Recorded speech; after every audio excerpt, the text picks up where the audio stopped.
السلام علیکم دوستو، کیسے ہیں آپ سب؟ میں زمینہ فیاض ایک بار پھر آپ کے ساتھ میں شروع کر رہی ہوں عالم رویا بائے تحریم ارشد ایپیسوڈ 51۔ بخت روا نیچے حاجرہ کے کمرے میں بیٹھے ہوئے تھے۔ پلنگ پر تحلیل اور سلیمان بیٹھے تھے۔ عبدالتواب سامنے کھڑا انہیں آج کی خبروں کے متعلق آگاہ کر رہا تھا۔ سلیمان تحلیل اور عبدالتواب کے چہرے کے زاویے دیکھتے تبصرہ کر رہا تھا، ایسے جیسے کوئی فرق ہی نہیں پڑتا۔ کیا یہ واقعی ایک دوسرے کے ساتھ سنجیدہ نہیں تھے؟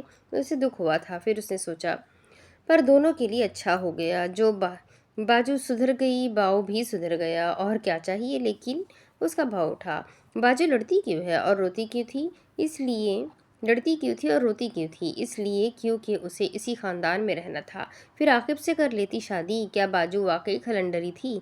یہ تصور کرتے بھی اس کا دل ملول ہو گیا۔ تو اس نے دلیل پیش کی، نہیں، باجو کو خاندان کی روایات بھی نہیں توڑنی تھی اور اپنی بھی کرنی تھی۔ اس نے عبدالتواب کو دیکھا، اور باؤ حاجرہ باجی کی وضاحت والا مشرقی مرد بنتا تھا۔ وہ تو ابھی بھی ہے۔ اسے اس رشتے کی نوعیت پر مزید دکھ ہوا۔ لوگ ایسے جذبات سے عاری رشتے بھی رکھتے ہیں تو یہ دونوں ٹھیک ہے؟ اس نے سنتے تحلیل کو دیکھا۔ وہ بخت روا سے پوچھ رہی تھی، کہاں ٹھیک ہے؟ ایسے لگتا ہے کہ دو لوگ دفتر میں کام کرتے ہیں، ساتھ کھانا کھاتے ہیں، کیس اسٹڈی کرتے ہیں، کبھی تفریح کے لیے نکل جاتے ہیں، کچھ تبصرہ کرتے ہیں، واپس آ کر ویسے کے ویسے، نہ لڑتے ہیں نہ جھگڑتے ہیں۔ یہ تو اب اسلم کی وجہ سے بحث ہو گئی، کبھی کبھی نارمل بھی ہوتے ہیں، پھر وہی صورتحال۔ مجھے اسی کی توقع تھی۔ اختتام میں سلیمان نے رسیدگی سے کہا تو سب نے اسے چونک کر دیکھا۔ وہ کہنے لگا، تایا ابو بھائی کے ایک نہیں دو ولیوں کے قاتل ہیں۔ بھائی نے حاجرہ باجی کو اپنے کام کے لیے استعمال کیا۔ دونوں ایک دوسرے کو پسند بھی کریں، مگر کیا دونوں کے لیے یہ آسان ہوگا؟ مجھے تو ان کے اب تک ایک ساتھ ہونے پر بھی حیرت ہے۔ اور تو اور باجی اور بھائی اس سب کے بعد شادی کرنے والے ہیں۔ مجھے لگتا ہے ہمیں ان کے آپسی تعلقات کے متعلق ان سے بات نہیں کرنی چاہیے۔ وہ آج ایک ساتھ ہے، اس پر ان کا بھی اختیار نہیں۔ عبدالتواب نے بغور اس کی سنتے بھونکڑا لیا۔ باجی انہیں چھوڑنا چاہتی تھی، پر اختتام پر وہ مجبور ہو گئی۔ بھائی انہیں نظر انداز کرتے رہے اور وہ بھی ان سے دوسری بار شادی کرنے پر مجبور ہو گئے۔ عبدالتواب نے اس کے سر پر پیچھے سے تھپڑ رسید کیا۔ تحلیل جھلا پڑی، تابے 100 بار کہا ہے اسے سر پر مت مارا کرو۔ بخت روا بھی خفا ہوئے، تابے پتر۔ سلیمان پیچھے سے سر ملتے جذباتی ہو گیا، میں مکہ مار دوں گا۔ اس نے ضبط سے گھور کر عبدالتواب کو دیکھا، یہ ابا بن کر بڑوں کے کاموں پر فلسفے جھاڑے گا تو اس کے ساتھ یہی ہوگا۔ سلیمان کا صاف رنگت گول چہرہ پھول کر سرخ ہو گیا۔ وہ تحلیل کو بتانے لگا، یہ جلتا ہے مجھ سے جب بھی میں سیانی باتیں کروں۔ بخت روا نے سر جھکا کر افسوس سے کہا، پھر سے شروع۔ بیچ میں رکے بھی تھے کیا؟ تحلیل ذرا چونکی۔ عبدالتواب ان کی گفتگو کو نظر انداز کرتے پلٹ گیا اور تحلیل ہکا بکا رہ گئی۔ شاز پلنگ پر پشت کیے لیٹا ڈریس کروا رہا تھا۔ حاجرہ کا سابق موکل طبیب اس کے زخم صاف کر رہا تھا، ڈریسنگ کروا رہا تھا۔ کمر پر اور دوسری چوٹوں کے علاوہ اسے زمین سے کیل لگی تھی۔ حاجرہ پاس بیٹھی بغور اس کی پشت پر پرانے زخموں کے نشانات کو غور سے دیکھ رہی تھی۔ Oi this muscular body has so many fantasies. برطانوی سلینگ جس کا مطلب ہے دیکھو۔ شاز نے کنکھیوں سے اسے دیکھا، یہ میری پیٹھ ہے، کرمنالوجی مضمون میں کسی مرڈر کی ڈیڈ باڈی نہیں۔ یہ ڈاکٹر نے حاجرہ کا محفوظ ہوتا چہرہ دیکھا، یہ تمہارا کیا لگتا ہے؟ ایک نظر اس نے کمرے میں رکھے حاجرہ اور شاز کی فریم شدہ تصاویریں دیکھی۔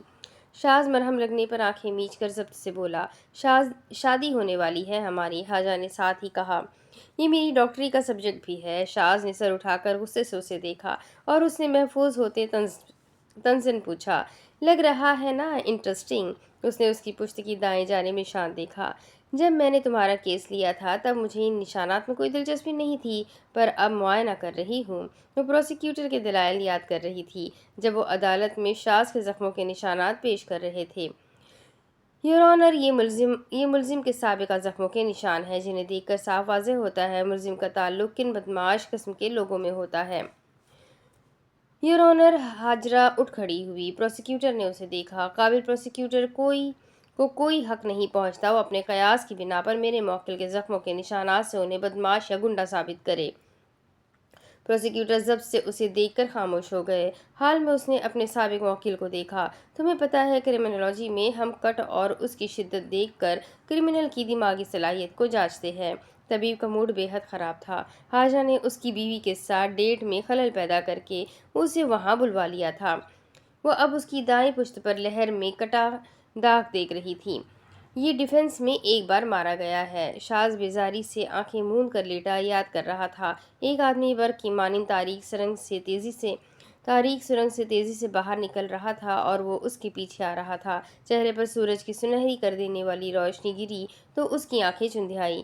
شاز نے اس کی پشت تھام کر اسے روکا تو اس نے وہی گری آری اٹھا کر اسے ماری اور وہ دیوانہ وار چلایا۔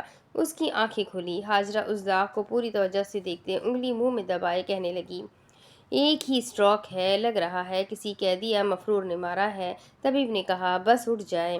شاز فوراً سے شرٹ نیچے کرتے اٹھا۔ وہ اب اس کی سر کی پٹی کر رہا تھا۔ حاجرہ کپ پر کھڑی اس کی گردن کے قریب سے سر نکالتے بولی، درد ہو رہا ہے؟ نہیں، وہ طنزاً بولا تھا اور چڑھ کر احتجاجاً مسکرایا، مزہ آ رہا ہے۔ طبیب نے مسکراہٹ دباتے انہیں دیکھا۔ وہ دونوں ایک ساتھ بہت دلکش لگا کرتے تھے۔ حاجرہ نے سنجیدگی سے اس کے کان کے قریب سرگوشی کی، مجھے پتہ ہے تمہیں احساسات پہچاننے میں مسئلہ ہوتا ہے۔ شاز نے آنکھیں پھیلا کر اس کی آنکھوں میں دیکھا۔ طبیب نے سننے کی کوشش کی مگر بے سود رہی۔ حاجرہ نے سادگی سے اسے سمجھایا، جب درد نہ بھی ہو تو تب بھی محسوس کرنے کی کوشش کرتے ہیں، یہ سوچتے ہیں درد ہو رہا ہے۔ It's okay to get hurt and feel that pain. نفسیاتی تھراپی۔ شاز نے پلکیں جھپک کر سر ہلایا۔ شاز کی ڈریسنگ ہو گئی تو ڈاکٹر اپنا بیگ بند کرتے پوچھنے لگا، اب مجھ سے مزید کتنا انٹرسٹ لوگی؟ شاز اسے خاموشی سے دیکھ رہا تھا۔ جب تک میں اس ملک میں ہوں۔ اور وہ اف کر کے رہ گیا، غلطی ہو گئی تم سے کیس لڑوا کر۔ وہ طبیب جا چکا تھا۔ حاجرہ اسے باہر تک چھوڑنے گئی تھی۔ شاز کمرے میں لیٹا ہوا تھا۔ چند لمحے گزرے۔ حاجرہ اندر چلی آئی اور سینے سے بازو لپیٹ کر دیوار کے ساتھ لگی۔ شاز نے سر اٹھا کر اسے دیکھا۔ اس نے ایک گہری سانس لی اور ناخن سے بھونکا کا اوپر کا حصہ چھوا۔ کچھ کہنا ہے؟ وہ کھڑکی سے باہر دیکھنے لگی۔ دل گویا تنگ ہوا تھا۔ اس نے پھر سے ایک گہری سانس لی، لب دبا لیے، پھر اسے دیکھا۔ تم اچھے نہیں ہو مگر برے بھی نہیں ہو، لیکن مجھے اچھے لگنے لگے ہو۔ آئی لائک یو، جواباً وہ میکانیکی انداز میں بولا۔ Thank you, I deserve it, I like myself too. اور وہ بڑبڑایا، 12 سال کے بعد بھی یہ امپرومنٹ۔ حاجرہ مزہ دیتی مسکراہٹ سے اس کے بڑبڑاتے ہوئے ہونٹ دیکھ رہی تھی۔ نہیں چاہیے مجھے اس کی دوستی اور نہ ہی پسندیدگی۔ اس نے بے نیازی سے طوطے کی طرح آنکھیں پھیری۔ تمہیں کوئی حق نہیں پہنچتا۔ تم میرے اسکارز کو کرمنالوجی کا موضوع سمجھو اور ان کے پیچھے کے کرائم پر تبصرہ کرو، اور اگر تم ایسا کرو گی تو میں تمہیں پرائیویسی آف انویژن کے جرم میں سو کروں گا۔ وہ سنجیدگی سے اسے دیکھ رہی تھی۔ انڈر گراؤنڈ ورلڈ تمہیں چیتے کے دھبوں میں دیکھتی ہے، یہ کامن ورلڈ تمہیں تمہارے زخموں کے نشانات سے دیکھتی ہے، لیکن میں تمہاری روح دیکھتی ہوں۔ ایڈوکیٹ شاز صفدر، میری فکر کرنے کا شکریہ۔ اس نے شدید خفگی سے اسے دیکھا اور کہنے لگا، بیرسٹر صاحبہ، کیا آپ کو واقعی لگتا ہے مجھے آپ کی فکر ہے؟ Why don't you tell me, میرے کس عمل نے آپ کو یہ محسوس کروایا کہ مجھے آپ کی پرواہ ہے، تاکہ میں اسے آئندہ نہ کروں؟ اس نے نظریں پھیر لی۔ میں تو وہاں سیٹلمنٹ کرنے گیا تھا تاکہ میں اسمگلنگ نہ کر سکوں۔ حاجرہ نے محفوظ ہو کر دیدے گھمائے اور واپس نگاہیں اس کے سر پر بندھی پٹی سے لاتے اس کے چہرے پر لے آئی۔ چہرہ اب تک سرخ تھا۔ اس نے گلا کھنکارا۔ شاز اس کی جانب متوجہ ہوا۔ میرے ساتھ انگلستان چلو گے؟ میرے پاس برٹش پاسپورٹ ہے، تمہیں راتوں رات انگریز بنا دوں گی۔ اس نے دو ٹوک انداز میں انکار کی۔ بہت شکریہ بیرسٹر صاحبہ۔ حاجرہ کو اسے خفا دیکھ کر مزہ آ رہا تھا تو وہ اب اس سے گلے کرنے لگ گیا تھا۔ وہ محب سے محبوب ہو رہا تھا۔ میں پاکستانی ہوں اور میں پاکستانی ہی رہوں گا، مجھے میرے پاکستانی ہونے پر بہت ناز ہے۔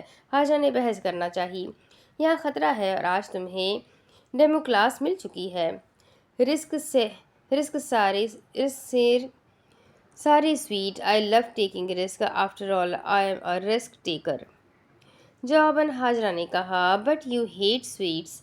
حاجرہ کھل کر مسکرائی۔ وہ اب بری طرح چڑھ گیا۔ جاؤ اپنے گھر جاؤ۔ وہ لیٹنے لگا پر حاجرہ اس کی سننا چاہتی تھی، اسے تنگ کرنا چاہتی تھی۔ یہ میرا گھر ہے، میں تو یہیں رہوں گی تمہارے ساتھ۔ وہ خاموشی سے کروٹ لے کر لیٹتے کمبل لینے لگا۔ وہ اس کی جانب آنے لگی۔ تم زندگی سے کچھ نہیں سیکھ پاؤ گے اگر تم ہمیشہ خود کو ہر بات پر صحیح سمجھتے رہو گے۔ شاز نے آنکھیں موند لی۔ وہ کب پر آ کھڑی ہوئی۔ مل تو لو مجھ سے۔ ابھی تھوڑی دیر پہلے کیا کیا ہے؟ وہ بے رخی سے بولا تھا۔ وہ ملنا تھوڑی ہوتا ہے۔ وہ اس کے پیچھے بیٹھی۔ شاز نے آنکھیں کھول کر کروٹ لی اور مشکوک انداز میں پوچھا، کیا یہ جواب فلرٹ ہے؟ اس نے گہری سانس لی۔ تمہارے لیے سوپ بنانے جا رہی ہوں۔ وہ اٹھنے لگی تو شاز نے اس کا ہاتھ اپنی گرفت میں لیا۔ وہ پلٹی۔ وہ سنجیدہ ہوا۔ تم ایسی تو نہیں تھی، تم بے حد شفاف تھی۔ اس کی آنکھیں مسکرا رہی تھی۔ وہ وضاحت دینے لگی، مضبوط خواتین اکثر لوگوں کو شفاق، اکھڑ، مطلبی اور بدمزاج نظر آتی ہے۔ پتہ ہے کیوں؟ کیونکہ وہ اپنی عزت نفس پر سمجھوتا نہیں کرتی۔ وہ اپنے ساتھ بدسلوکی برداشت نہیں کرتی اور کسی کو خود کو ہیچ نہیں سمجھنے دیتی۔ میں تمہیں جانچ رہی تھی، تم مجھے ہیچ نہیں سمجھتے، اس لیے یہ صفاق تو وہ اس نے اپنی جانب اشارہ کیا، تمہارے لیے پگھل گیا ہے۔ تم کچھ مجھ سے ایکسپیکٹ کر سکتے ہو۔ اور جو لڑائی ہوئی؟ اس نے جھٹ سے پوچھا تھا۔ وہ اس کی طرف جھکی اور متانت سے درخواست کرنے لگی، I don't want to go, please survive, okay? اور شاز نے دھیرے سے سر ہلایا، اوکے۔ وہ اٹھنے لگی مگر شاز کی گرفت اس کے ہاتھ پر ویسی تھی تو وہ بیٹھ گئی۔ کچھ کہنا ہے؟ وہ سادگی سے اسے دیکھ رہا تھا، پوری طرح اس کی جانب متوجہ ہوئی۔ وہ بصر و چشم اسے دیکھ رہا تھا۔ تم میں ہو اگر میں تمہیں اذیت پہنچاؤں تو میں خود کو اذیت پہنچاؤں گا۔ ہاجرہ کی پلکیں جھکی۔ اس نے اس کا ہاتھ اپنے دل پر رکھتے عذر خواہش سے کہا، میں نے اس دن جو کہا اس کے لیے دلی معذرت۔ ایک لہجہ گزرا، خواہ غلطی تمہاری تھی۔ وہ چونکی، لہجے کا حباب پھٹ گیا۔ انسان فراموش۔ اس کی پلکیں اٹھی۔ وہ سادگی سے مسکراتے ہوئے کہنے لگا، ایک اچھی بیوی ہمیشہ اپنے شوہر کو معاف کر دیتی ہے جب وہ غلط ہوتی ہے۔ حاجر نے برہمی سے اسے دیکھا اور شاز اس کے ہاتھ سے گرفت کمزور کرتے ہوئے بولا، جاؤ جا کر میرے لیے سوپ بناؤ۔ اس نے ضبط کرتے دائیں بائیں ناک سکیڑی، انسان فراموش، ہر مرتبہ تمہیں بچاتی ہوں اور تم ناشکرے۔ دوا کھانے کے سبب اس پر غنودگی طاری ہو رہی تھی۔ میں نے پہلے الفت کو چھیڑنے والے کے خلاف تمہیں بچانے کے لیے کرمنل کیس لڑا، تمہیں ایک رات بھی جیل میں نہیں رہنے دیا۔ میں نے تمہارے کرمنل فورس کیس کو اسالٹ اور دفع ثابت کیا، حالانکہ مجھے پتا تھا تم نے کرمنل فورس استعمال کی، گواہوں سے سیٹل کیا، ان کے منہ بند کروائے۔ پھر ریستوران اونر نے کمپنسیشن دیوانی مقدمے کے لیے بھی پچھلے وکٹم اور تمہارے خلاف مقدمہ دائر کر دیا۔ اس کا موقف تھا، میں جاہل آدمی، مجھے تو کچھ پتا ہی نہیں تھا۔ جانے انجانے میں دفعہ میں بھی زرد کوب کا نشانہ ہوا اور میری دفعہ کے بعد اس کے وکیل نے سارا مدعا پراپرٹی پر ڈال کر ہرجانہ مانگ لیا۔ جوائنٹر مجرم نے ہرجانہ دے کر جان چھڑا لی، پر میں نے تمہارے کردار کے لیے ہار نہیں مانی۔ داجی کو میں نے بس تشدد کے متعلق بتایا ہوا تھا، مگر تب ہی یہ ہو گیا اور میں اپنی شرمندگی کا عالم بتا نہیں سکتی۔ شادی کا ہفتہ اور میرا دلہا دیوانی عدالت کی چکر کاٹ رہا تھا۔ اس کی درشتی سے دیدے مٹکے۔ میں نے تم پر لگے بدمعاشی اور جوئے کے الزامات کو بھی بے بنیاد ثابت کیا۔ تمہیں مالی اور کرداری نقصان نہ ہو اس لیے اپنی پوری جان لگا دی کہ تمہارا ریکارڈ صاف رہے، الٹا ان پر جھوٹے مقدمے کی کمپلین کی۔ اب تم بتاؤ کون کرتا ہے آج کے زمانے میں اتنا سب؟ وہ نیند میں بڑبڑایا، فقط شیطان کے وکیل۔ وہ اس کی جانب متوجہ ہوئی، میرا کرائم ایگریویٹڈ اسالٹ نہیں تھا۔ وہ سنجیدگی سے اسے دیکھ رہی تھی، بلکہ دفعہ تھا جو میں نے اپنے لیے کیا تھا۔ سب مجھ سے پیسے بٹورنا چاہ رہے تھے جو کہ انہوں نے سیٹل کر کے بٹورے، لہٰذا تم نے کوئی تیر نہیں مارا اور انسان فراموش ہوگی تم۔ اس کا چونکتے ہوئے ذرا منہ کھلا اور پھر وہ لب بھیج کر اٹھی۔ وہ پلٹی اور تیزی سے کمرے سے باہر نکل آئی۔ وہ راہداری سے نکلنے لگی۔ سامنے سے اندر آتے اس نے شمسا کو دیکھا تو وہ اپنے طنزیہ مزاحیہ انداز میں اسے انگشت شہادت دکھاتے آگے آئی۔ اس نے ناگواری سے آنکھیں پھیلاتے رخ پھیرا۔ وہ سرگوشی کرتے بولی، ابھی پورا ایک دن باقی ہے۔ انہوں نے غصے سے لب بھیج لیے اور وہ باہر کو جانے لگی۔ ٹیلی فون کی گھنٹی بجی۔ وہ باورچی خانے کی جانب جاتے رکی اور دھیرے سے پلٹی۔ اس نے جھک کر ٹیلی فون کی جانب دیکھا۔ وہ ریسیور اٹھانے لگی۔ ریسیور اٹھاتے اس نے کان سے لگایا، ہیلو بیٹی۔ وقت روا اس کی آواز سنتے ہی بولے تھے، سب ٹھیک ہے نا؟ وہ بتانے لگی،